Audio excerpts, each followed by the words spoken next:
ভালো করে চারদিকটা পরিষ্কার করো। কোনো ভাঙা পুরনো অপ্রয়োজনীয় জিনিস যেন বাড়িতে না থাকে। চারিদিক পরিষ্কার পরিচ্ছন্ন থাকা চাই। হ্যাঁ, আপনি নিশ্চিন্ত থাকুন, সব অপ্রয়োজনীয় পুরনো জিনিসপত্র ফেলে দেওয়া হবে হুজুর। আর আমার মুন্নি মায়ের ঘরটা যেন সব থেকে সুন্দর করে সাজানো হয়। মুন্নি দিদির ঘর প্রায় পরিষ্কার হয়ে এসেছে। অনেক পুরনো খেলনা জমেছিল, সেগুলো ফেলা হচ্ছে। আপনি নিশ্চিন্ত থাকুন জমিদার মশাই, সবটা দেখে রাখবো। ভালো ভালো, গুছিয়ে পরিষ্কার করে কাজ কর, কেমন?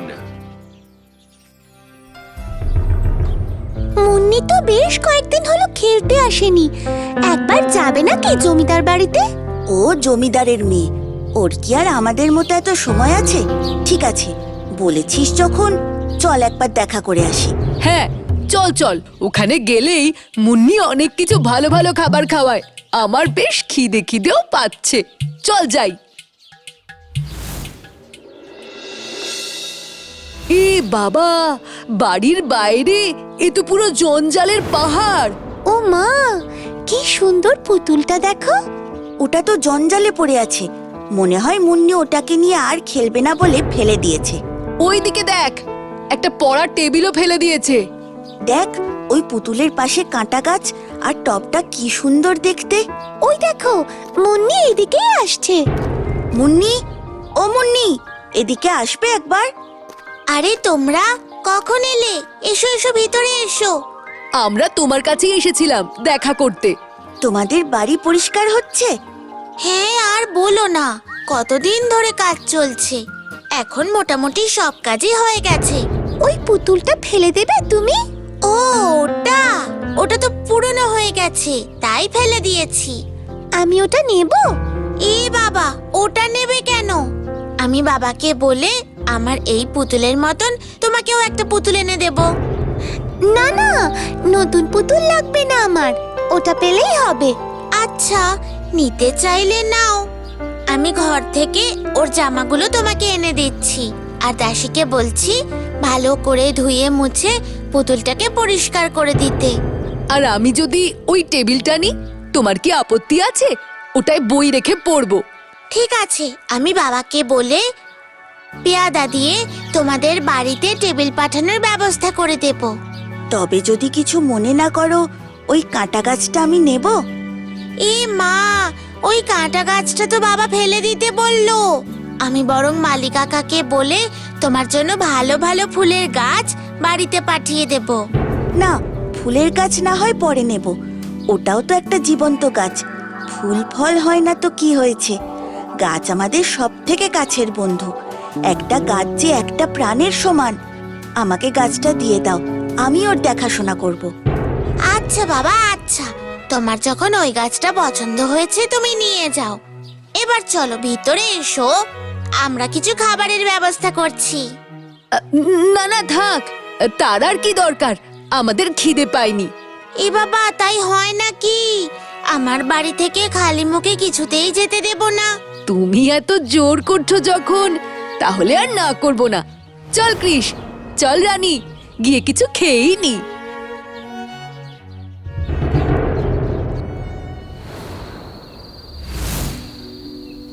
তুমি এখানেই থাকো বন্ধু, তোমায় আমি জল দেব, সার দেব, তুমি কিচ্ছু ভেবো না। তোমার কোনো ক্ষতি আমি হতে দেব না। আজ থেকে আমরা বন্ধু।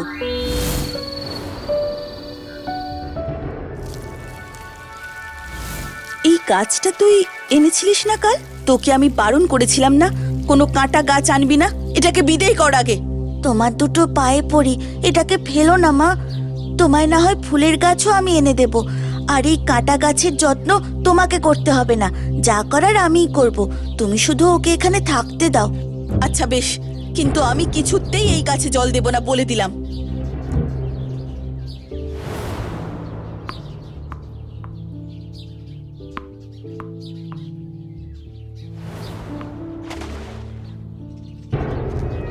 যা, বলটা পড়ে গেল।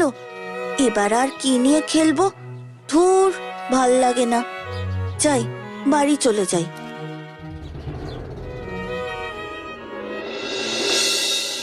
জানো গাছ বন্ধু, আজ বলটা খেলতে গিয়ে জলে পড়ে গেছে, আর তুলতে পারিনি।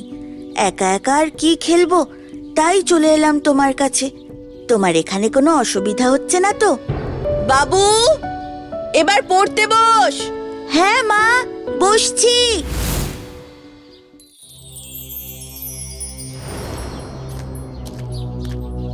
কিরে, ওই কাঁটা গাছের গোড়ায় বলটা রেখেছিস কেন? তোকে বলেছি না যেখানকার জিনিস সেখানেই রাখবি। ওটা কি বল রাখার জায়গা? বলটা এখানে এলো কি করে? বলটা তো জলে পড়ে গেছিল।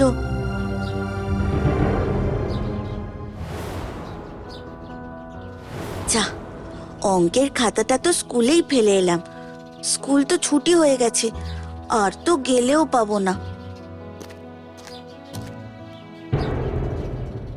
জানো বন্ধু, আজ অঙ্কের খাতাটা ভুল করে স্কুলে ফেলে এসেছি। আর এদিকে পণ্ডিত মশাই অনেক বাড়ির কাজ দিয়েছেন। যদি না করে কাল স্কুলে যাই তাহলে খুব বকা খাবো। আর খাতাটাও ফিরে পাবো কিনা সন্দেহ আছে। খাতা হারালে মা পিঠে 2 ঘা দেবে। কি যে করি। এই কৃষ, তুই বাড়ি এসেই গাছের কাছে বসে গেলি কেন? স্কুল থেকে আজ কোনো বাড়ির কাজ দেয়নি? হ্যাঁ মানে না মানে দিয়েছে। আচ্ছা শোন, আমি একটু রানীদের বাড়ি যাচ্ছি, তুই পড়তে বস, ফাঁকি দিবি না কিন্তু।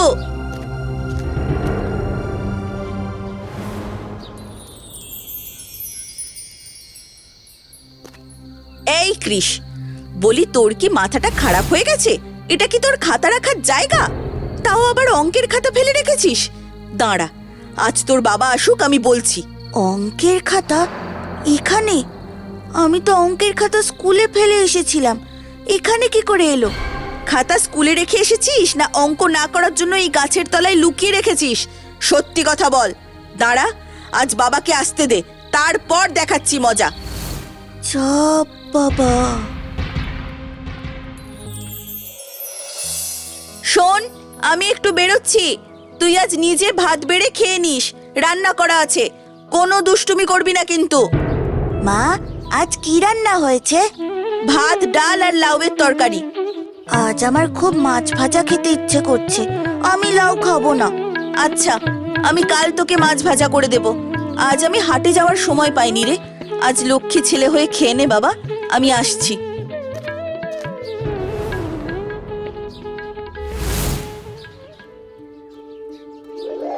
আরে, এত মাছ ভাজা কি করে এলো?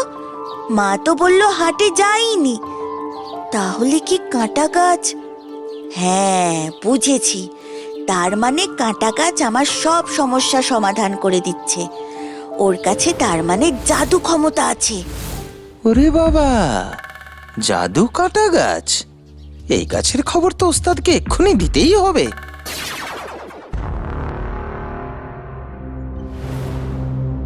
ওস্তাদ, একটা খবর আছে। কৃষের কাছে একটা অদ্ভুত কাঁটা গাছ আছে। ওই গাছটার কাছে যে যা চায় সেটাই পায়। বলিস কি? তাই নাকি? সেই গাছ আমার চাই।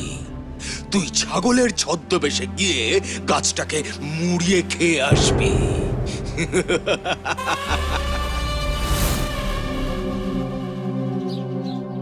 ও কৃষের মা, এই কাঁটা গাছটা কেন ঘরে রেখেছো? এটা অলক্ষী গো, বিদায় করো ঘর থেকে। আর বলো না, এই ছেলেটাকে অনেক করে বলেছি কিন্তু আমার কথা কানেই তুলছে না। বাবা কৃষ, এই কাঁটা গাছটাকে ফেলে দে। এই গাছ ঘরে রাখতে নেই, এতে অকল্যাণ হয়। গাছটাই তো প্রাণ আছে, ওকে ফেলে দিলে অনাদরে ও যে মরে যাবে। গাছ আমাদের পরম বন্ধু, ওকে ফেলার কথা বলো না। তা সবই বুঝলাম, তবে এই গাছ ঘরে না রেখে জঙ্গলে রেখে আয়, তাহলে তো হবে। বাকি গাছদের সঙ্গে জঙ্গলেই না হয় বড় হয়ে উঠবে। কাল সকাল হলে এই গাছ তুই জঙ্গলে রেখে দিয়ে আসবি, আমি কিন্তু বলে দিলাম।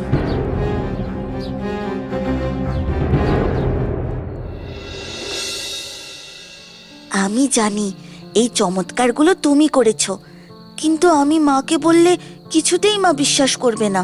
আমি কাঁটা গাছ হয়েছি এক অভিশাপে। যে আমার সেবা যত্ন করবে আমি তার সব সমস্যা মেটাতে বাধ্য।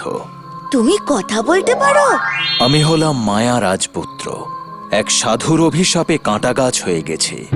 তবে যদি কোনো অসৎ ব্যক্তি তোমার যত্ন করে তাহলেও কি তুমি তাকে সাহায্য করবে? হ্যাঁ, আমি যে প্রতিজ্ঞাবদ্ধ। তাহলে তো যে কেউ তোমার ক্ষমতার অপব্যবহার করবে বন্ধু।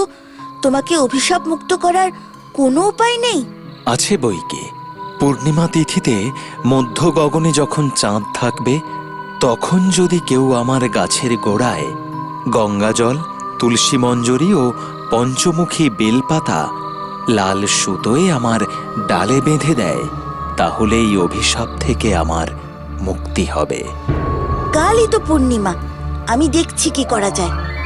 তোমায় একটা কথা বলে রাখি, আমার এই জাদু ক্ষমতা সম্পর্কে মাক্ষী সব জেনে গেছে, আর তারপর বল্লাল আমার ক্ষমতার অপব্যবহার করবে।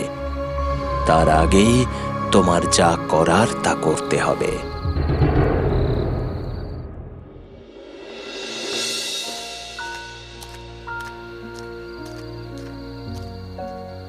বন্ধু, তুমি এখানে থাকো, আমি তুলসী মঞ্জরি আর পঞ্চমুখী বেলপাতা নিয়ে আসছি। সন্ধেবেলায় মাক্ষী ছাগলের ছদ্মবেশে হাজির হয় কৃষের বাড়ি। কৃষের মা বাড়ির উঠোনে ছাগলকে ঘুরতে দেখে খুবই রেগে যায়।